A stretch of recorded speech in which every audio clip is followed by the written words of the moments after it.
আসসালামাইকুম। আমরা এসেছি নবীনগর আমাদের ইনসান ভাইয়ের ধানের জমিতে। ভাই ধানের জমিতে কি ব্যবহার করেছেন ভাই?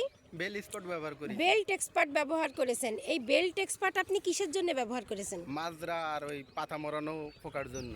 মাজরা এবং পাতা মোড়ানো পোকার জন্য। এটা কতদিন বয়সে ব্যবহার করেছেন ধানে? 25 দিন বয়সে, মানে মাজরা লাগার আগে। আগে। আমরা যদি একটু দেখি, এইটা হচ্ছে ভাইয়ের ধান ক্ষেত। বসেন ভাই।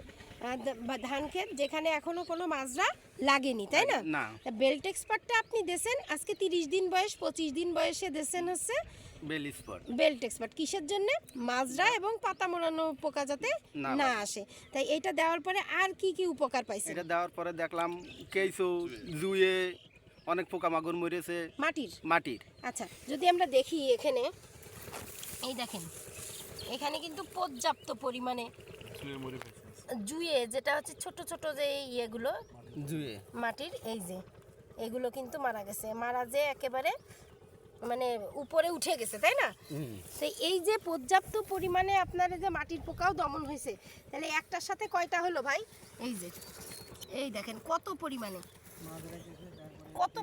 মানে দলা দলা হয়ে আছে, তাই না? তাহলে বেল্ট এক্সপার্ট ব্যবহার করে তাহলে আপনার কত কাজ হলো? অনেক উপকার হয়েছে। মাটির পোকাও দমন হয়েছে, মাজরাও দমন হচ্ছে। তাহলে বেল্ট এক্সপার্ট কি মনে হচ্ছে যে এটা ভালো ওষুধ, একের ভিতরে অনেক কাজ। তাহলে এই বেল্ট এক্সপার্ট ব্যবহার করে আপনি খুশি ভাই? খুব খুশি। আপনারা খুশি? চাচা আপনি খুশি? দেখে কি মনে হচ্ছে যে বাড়তি করে কিন্তু আপনার অন্য ওষুধ আর দেওয়া লাগে না।